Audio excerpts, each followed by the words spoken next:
Okay, another cardiovascular disease is the valvular heart disease. Now, let me tell you, the problem here is again, the structural problem is the valve, but you will see that the symptoms depends on the location of that valve, and then you will see a mix of symptoms. And so it was a good thing that we covered heart failure because now simply you just need to imagine the location of the valves, where the problem, and then everything else will follow that because again it depends on the location of the valve.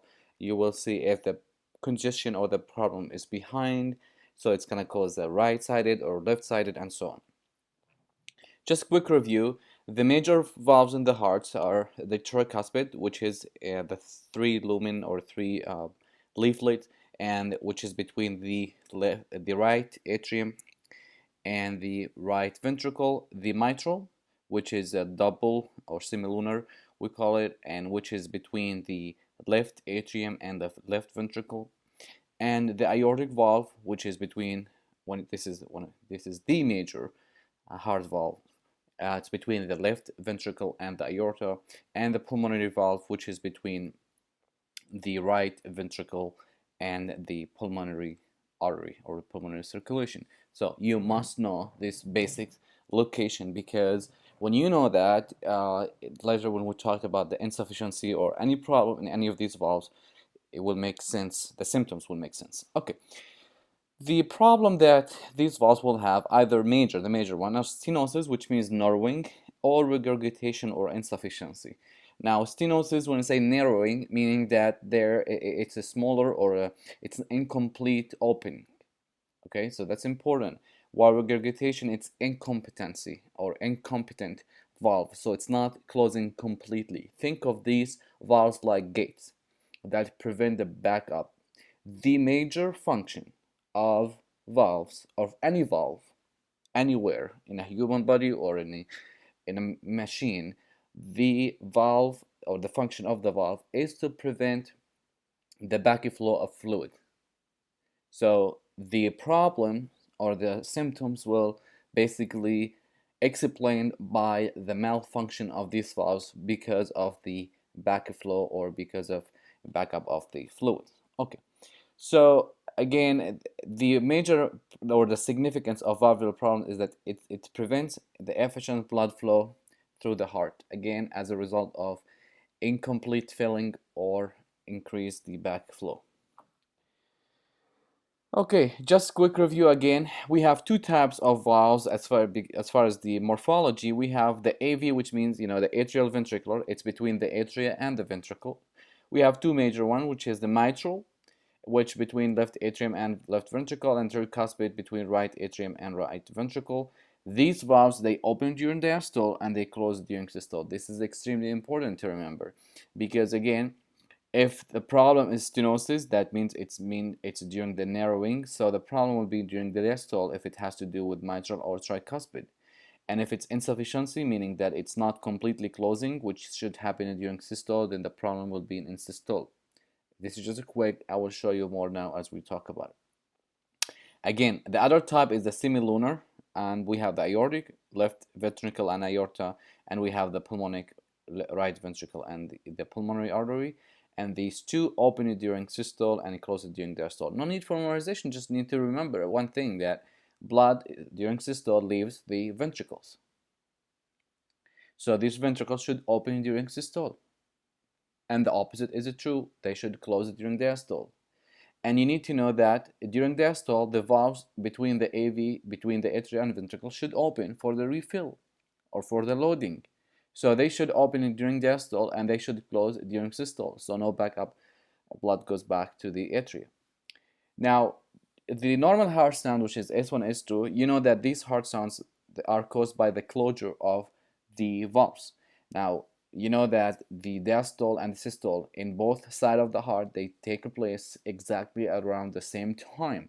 So mitral and tricuspid, they open and close at the very certain time. Aortic and pulmonic, they close and open at the very same time because diastole and systole again takes place at the same time. Now, so the S1 basically it's caused by the closure of the mitral and tricuspid. That's why you hear only one sound, because they open and close at the same time. If they don't, you'll hear a split in between. And when you listen to the other sound, the S2, you will hear again one sound, which goes by the closure of systole and the aortic and pulmonic, which take place during diastole. Okay, so S1 is systolic and S2 is diastolic, and now you know why. Now, as long as these valves are opening and closing normally as they're supposed to, you will only hear S1, S2. You start to hear different heart sounds, abnormal heart sounds like murmurs, whenever there is a problem with the valves. The murmur location will depend on the valves problem or the valves involved. The major types of valvular disease that we'll talk about again is either stenosis or insufficiency, or what we call also regurgitation. If you match again, if the problem is mitral, now close your eyes and remember where the mitral is between the left atrium and left ventricle. So if there's a stenosis, that means that there is a narrowing during the diastole on which the left heart diastole. So you know that the function for this valve is to open in order for the blood to go down from the left atrium down to the left ventricle. So if it's stenotic, that means that it narrows, and that means that the left ventricle will not receive enough blood, or the blood will stay in the left atrium, and that's where the problem starts, and that's what we'll explain later, the symptoms. In the other side, it's the opposite as far as structure, but the problem continues to be the same. That says, when the mitral valve is supposed to close during systole, and this is important because during the systole the left ventricle will contract and it's very strong. So the mitral valve should be completely closed so the blood doesn't go back from the left ventricle back to the left atrium. In case of regurgitation or insufficiency, the valve between the left atrium and the left ventricle is open. So during the contraction or during the systole, some of the blood will go back to the left atrium and will congest it, will make it very congested, because at the same time it receives some blood coming from the pulmonary circulation. And then the symptoms after that will be pretty much similar to the stenosis of the mitral valve, again, because whether it's a stenosis or insufficiency in the mitral, what happens is the accumulation or congestion in the left atrium, and that's where the symptoms will be explained later. The prolapse, basically when the leaflets become loose and protruded, and that's happening during systole. In the other side, the other type, the other major one, is the aortic stenosis and aortic insufficiency. Again, stenosis, aortic stenosis, that means the valve is not completely open during systole, which means that the blood will not completely leave, or some of the blood will stay in the left ventricle. While in insufficiency, some of the blood will come back because the valve is not completely closed, will come back from the aorta to the left ventricle. In both cases, as you see the problem, either the blood is not leaving or the blood is coming back to the left ventricle, which means that the volume and the left ventricle will be congested because of the high volume, and that pressure will travel to the left atrium, will increase the pressure, and that will go back to the pulmonary circulation. You will see later the symptoms that regardless of the structure, regardless of the type of the valvular disease, it's all what matters is the location. And you will notice that depends on the location, the patient will manifest symptoms of heart failure that you know it by heart now. So if the problem starts in the left side of the heart and there's a backup problem, you will see that the symptoms will start as a left-sided heart failure symptoms, which eventually can lead to right-sided.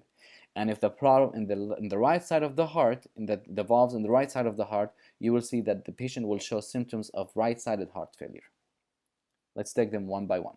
Start with the mitral valve stenosis. Again, just remember, mitral valve, right away, remember, first of all, it is between the left atrium and the left ventricle. Stenosis means it's narrow, which means that the blood will not completely be emptied from the left atrium to the left ventricle. Blood will accumulate in the left atrium, and that means that the volume will increase. That means the pressure will increase. That means that there's a backflow from the left atrium to the whatever behind the left atrium, which is the pulmonary circulation. Then the patient will most likely start to show symptoms of left-sided heart failure. That's one thing. The second thing is, remember that the mitral stenosis closes, or the mitral valve closes or open. Now, since the problem here we're talking about stenosis, then the problem is the opening. Okay. This is a quick picture. This is how the mitral valve should normally look, and this is what this patient have. As you see, this patient has, as you see, this is calcification, and you can imagine what's the percentage of the stenosis here. This is like almost 90%. Now, again, this is the location of the mitral valve, and again, and when you want to listen to the mitral valve, you look at the apex, right? You put your stethoscope at the apex. Now, since the problem is stenosis, then I want to say when should be open. It should be open during diastole. So the problem that I have right now is that it's narrow during diastole. Now, this is very important because it will help you recognize what kind of murmur you would expect to hear. Now, the kind of murmurs, again, it's either diastolic or systolic, plus the location. Now, since the problem is during the diastole, again, mitral valve stenosis means that there's a problem during the time where the mitral valve should open completely. I know that the mitral valve completely opened during the diastole. So my problem here is a diastolic murmur. So, and since in the apex, it will be apical, and it's rumbling because diastolic, that it's not, blowing, it's more rumbling. So again, what I want you to know that the mitral stenosis, since it's mitral, the location is apex. Since it's stenosis, that means ask your question, when should it open? It opens during diastole. So this patient with mitral valve stenosis will most likely have apical diastolic murmur, which is again at the end of the diastolic, and that's what you see it after S2, or you hear it after S2. And I think I have, yeah, okay, let's listen to that.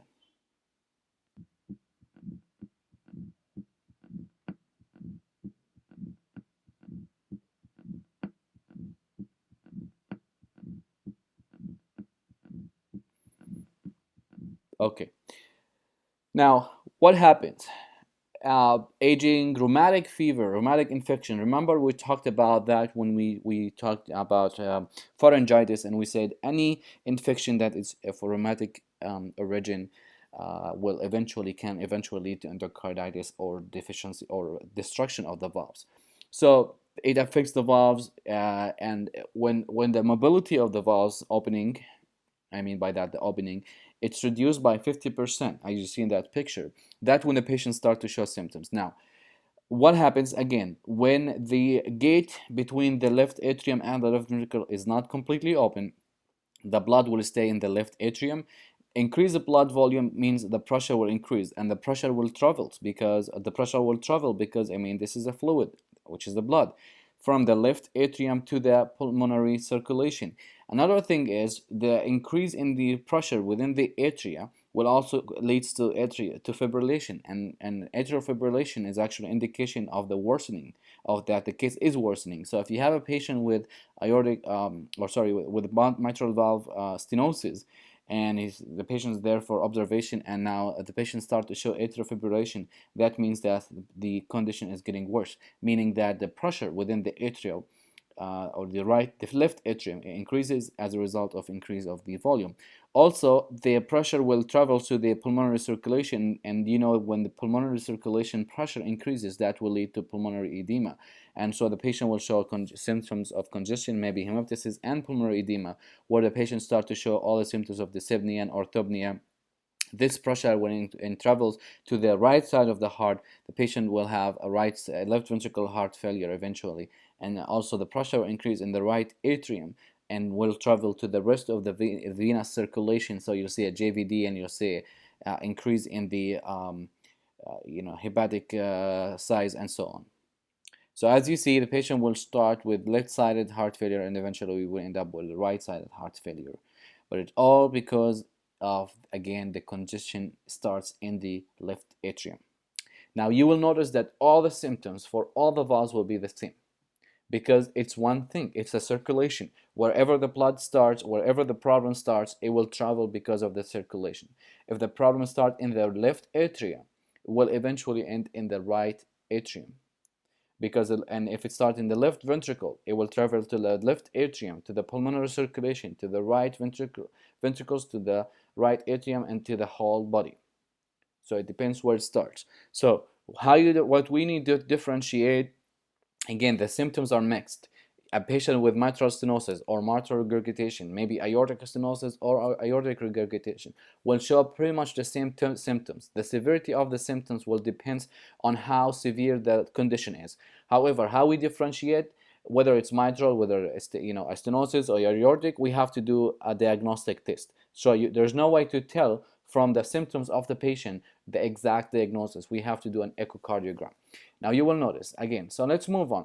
So the patient with mitral valve, when you look at their history, you most likely will see there maybe a history of rheumatic infection or recent myocardial infarction. These are the two major or the most common causes of valve problems.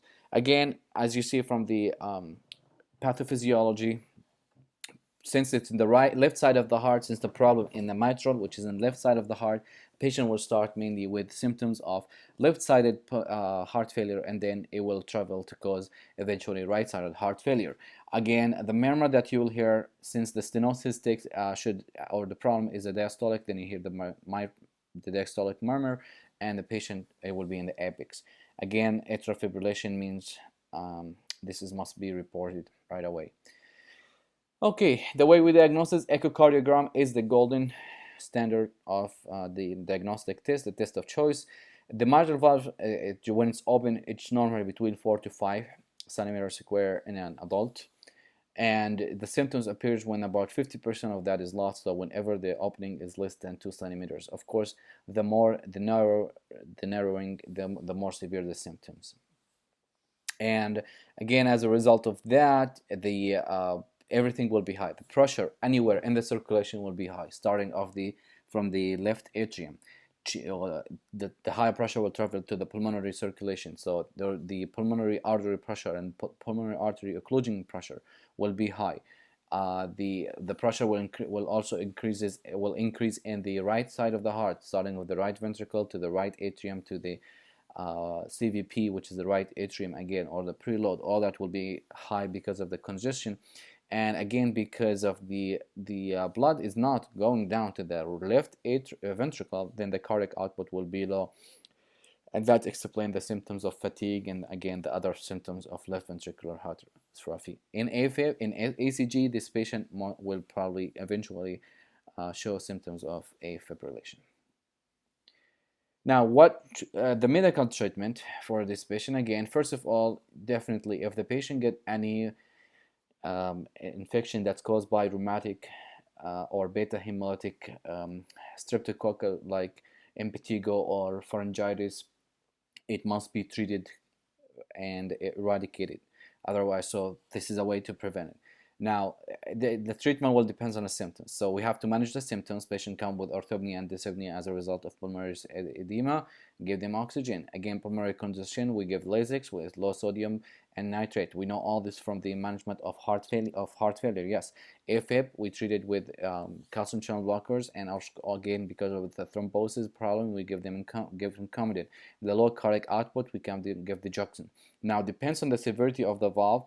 We may have to do surgical procedure, including repairing the valve or completely replacing the valve.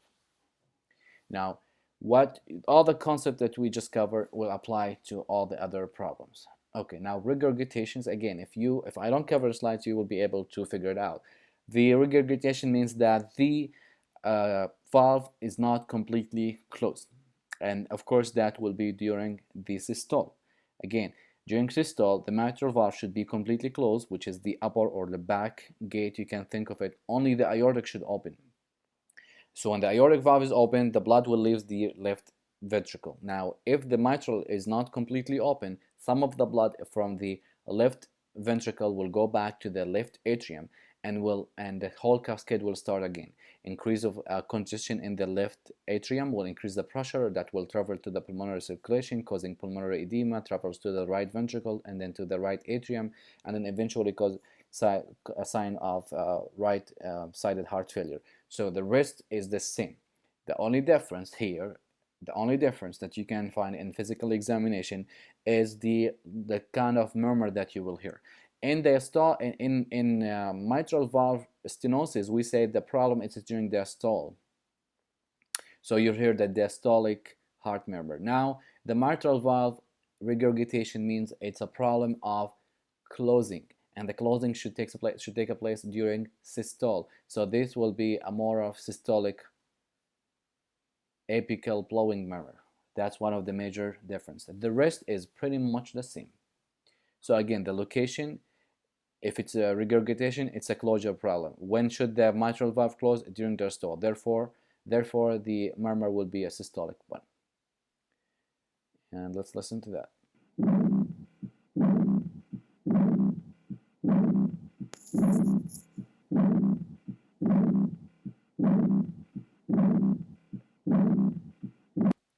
Okay, pathophysiology, if you look through it, you will see it pretty much the same, because it's one circulation. Problem starts somewhere, increasing in the left atrium right here, and everything follows pretty much the same, just like the mitral stenosis. So again, the same common causes. In auscultation at the apex, because it's a mitral, what you will hear is high pitch systolic murmur, and there will be atrial fibrillation, and the symptoms will start as a left-sided heart failure. Eventually will be right-sided heart failure. The diagnosis is the same thing, echocardiogram, that's when we see it. Again, the normal valves open by 4 to 5. There's a displacement here, which means that 50%, instead of being 0, completely closed, it will be open by 2 centimeters, which means that a lot of the blood from the left ventricle will go back to the to the left atrium. In ECG, you will see atrial fibrillation and also left ventricular hypertrophy. That also is expected as a result of increasing pressure. And you can see that in ECG, but I don't want to cover that for this class. Okay, now medical management, you will see it's exactly the same. Prevention first, and then management of symptoms and repair or replace as needed. So as you see, the major difference between mitral regurgitation and mitral stenosis is the timing of the murmur, whether systolic versus or diastolic, and everything else is pretty much the same. Okay, now for the aortic, remember, aortic valve, it's between the left ventricle and the aorta. Stenosis means that there's a problem of opening. Okay, when should the aortic valve open? During systole. So during systole, because the aortic valve is not completely open, so first of all, less blood will leave the aorta, causing a low cardiac output, and that will show the symptoms of hypotension, low cardiac output, and fatigue, and so on. But the other problem is the blood will stay in the left ventricle, and that increases the pressure in the left ventricle and eventually will cause hypertrophy. But that pressure will also travel to the left atrium, causing atrial fibrillation and increase the pressure in the left atrium, which will travel and cause high pressure in the pulmonary circulation, causing pulmonary edema and other symptoms that look like left-sided heart failure, eventually will lead to right-sided heart failure. Same thing. So as you see, wherever it starts, it will continue, and the cascade is the same, and symptoms are mixed. The major difference, again, as far as physical examination, will be what kind of murmur and where. Systolic murmur, again, we know that the aortic valve, again, systolic, the stenosis, it's a problem of opening the aortic valve, opening during the systole, and therefore the murmur will be systolic murmur. Now, the classical description of the murmur of aortic valve is harsh systolic crescendo, decrescendo. So it goes high and then goes, and then so it will be harsh or high pitch and then goes down. And again, let's listen to that.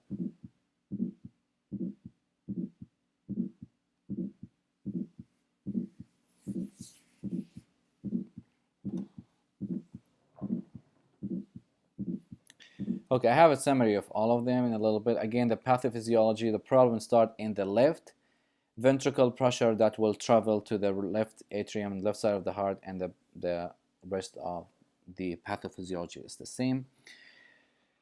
And again, the location, as you know, the valve area for the aortic, it's in the right side of the chest in the second intercostal space, and this is the description of it, so it should be systolic. And again, the symptoms is pretty much left-sided heart failure symptoms. Diagnosis again with an echocardiogram, should be normally open more than 2 centimeters. Again, as you see in the here, the more or the smaller the opening or the more the stenosis, the worse the condition. And this is how we decide if the patient should have a new valve or just repair or replace. Okay, treatment doesn't change. It's management of symptoms. The only thing is here in the left ventricle, the patient will show symptoms of angina, so you want to have MONA ready as well. And surgical treatment is most likely required. The most serious of all these valves problem is the aortic, and that should make sense because the whole cardiac output depends on the left ventricle blood that leaves the left ventricle through the aorta, and the aortic valve is what controls that. As far as regurgitation, pretty much again the same. The aortic valve, it's between the left atrium and the left ventricle and the aorta. If we're speaking of regurgitation, it's a closure problem, and the aortic valve closes during diastole, and therefore the murmur will be diastolic, and will be blowing the crescendo diastolic. And let's listen to that. It will be after the S2, of course, after the end of this diastole.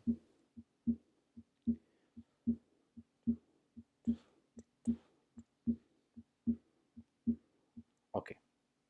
Pathophysiology, again, because there's an incomplete closure, the blood will come back from the aorta to the left ventricle, increasing the pressure in there, and will travel to the rest of the circulation. In physical examination, again, in the aortic, it would be here diastolic murmur, and the diagnosis will be done based on the echocardiogram.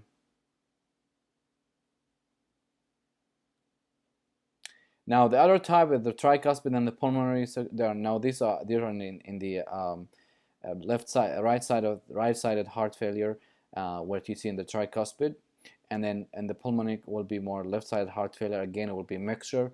All what you need to know about them is the location, but these are not as serious as the left-sided heart failure, so we'll focus only on left-sided heart failure. And again, regardless of the as you see, the pathophysiology will be always the same. It's a circulation. The problem starts somewhere and it will travel to the other side of the circulation. So the treatment is management of symptoms, and then the second thing is the finding depends on the location of the valve, but as far as the treatment, eventually you will need surgical repair. That's what we're going to talk about. Here's a summary again. The aortic stenosis, you will find it to be systolic, and the opposite will be regurgitation, will be diastolic. While the pulmonic stenosis will be systolic, and so on. Mitral stenosis will be diastolic, and the opposite for mitral regurgitation will be diastolic. I'll give you a more of in the class an acronym also for it. Okay, so now the procedure, again, the first procedure, surgical procedure is the balloon valvuloplasty. Remember the balloon angioplasty, we talked about it before, when there's a blood vessels that with atherosclerosis that it's more than 70%. We use the balloon, we insert it through a catheter, and we inflated and deflated the balloon several times to push the plaque or that atherosclerosis plaque or the cholesterolic plaque down, and that's how we increase the diameter of that blood vessels. The same idea here. So this is an invasive procedure. It's not surgical, means that we don't have to do an open heart surgery. It's through a catheter that we insert, the same idea, and we go all the way to the whatever the valve involves. So if it's a mitral valve, for example, here we go through the femoral, and what we'll do is inflation and deflation of the balloon several times to increase the orifice, to increase the opening of the valve in this case. So the same concept, the same idea. Now this works again for a patient whose insufficiency is not severe, and for a patient whose basically the narrowing is not caused by calcification, okay, because that will be very hard, just like bones, and there's no way for the balloon to affect any of that. So the other options that we have is what we call commerciotomy. Basically, in this procedure, this has to be done through an open heart surgery. So we have to open the chest, and what we will do is basically we remove the thrombi, if the thrombi is it's accumulating in the atria, and also if the problem is the leaflets become loose. So this is, you can imagine, this is a good procedure for regurgitation. Sometimes the leaflets are loose, so the during this procedure there will be an incision or size of and fuse the leaflets together, and if there's a calcium, there's a calcification, as you saw in the picture that I showed earlier. We can do a debridement of that calcium, and so remove some of it and increase the orifice of the valve as well. We can also and this way we can increase the opening. The other one is to do a valve repair, and which means if the these muscles or the annulus in the valves are kind of loose, we can tighten them, and this way we reduce regurgitation. And eventually the ultimate one is to put a new valve, a complete valve replacement. I will put a video of every procedure of this, and you need to see it so you know what to expect when your patient comes to you from surgery. Now for the valve replacement, we put a new valve, and these new valves could be mechanical or could be bio. So it's important to know the difference between them, because there's a major teaching for your patient. Now the mechanical one, which is completely made of metal and it has a battery, and it just work automatically basically. And then the other one is bioprosthetic, which we take from a pig or a cow. The major difference is that the mechanical one, the patient will need to take anticoagulants like Coumadin for the rest of their life, because this is not a natural tissue that makes an anticoagulants by itself. But while for the bio one, the bioprosthetic, the patient will not need it for the long term, maybe for 6 weeks or so. Okay, so it depends. The other thing is that these valves make a click sound, because it's a machine, it's a mechanical. So you need to educate your patient about that so that they don't have to worry about it. And so this is the two major problems, or the major difference. And I will put again a video of the whole valve replacement procedure. Now again another very important piece of this part is the treatment or the post-op care for this patient. Again, this patient in the first couple of days will be in ICU. You won't see them. It's a major surgery, includes open heart surgery. But when the patient comes to you, and the education that you need to know, first of all, a patient needs to be in rest. So for a few weeks, the patient cannot just resume. So you can't tell the patient to resume normal activity in the second day of post-op, for example. Patient will need about 2 to 4 weeks of complete rest. Again, and with that, what we mean by rest is not necessarily bed rest, but they have to avoid any extraneous activities, okay, because we don't want to put the patient also on bed and get a DVT. Another thing is that the patient will be hospitalized for about a week, so you may see them in the second day of post-op or third day. The anticoagulant is educate your patient, especially if the valve is mechanical. Again, another thing is if the patient speak of or talk about the oral hygiene, and this should be for everybody. Everybody should be taught about oral hygiene, especially those who are at high risk. Remember, we say that the correlation in poor oral hygiene is basically the growth of the beta hemolytic bacteria, streptococci bacteria, which can travel to the bloodstream and cause endocarditis and cause eventually destruction of the valve. So that's very important. And if the patient ever get any infection that's caused by this kind of bacteria, like acute pharyngitis or impetigo or glomerulonephritis, that must be treated radically, basically. This patient will need to be an anticoagulant for a while, and could be forever if it's mechanical. So when you teach about oral hygiene, teach about, again, brushing teeth twice a day and using soft brush, not a hard brush, because we don't want the gum to bleed. Also, the patient should avoid any irrigation devices or electrical trash, anything that can cause bleeding. Basically, the patient should avoid. And remember, when we talk about heart failure that can be caused by our endocarditis, that can cause valve destruction, we talked about that every time the patient has dental procedure, again, because of the microorganism that lives in the mouth, the patient should receive anaphylactic antibiotics. Okay, again, while the patient is there and have an incision, this is a major incision, and It's in the sternum, and you have to do a wound care and assessment of that. And so any infection, any sign of infection must be reported. Helps. And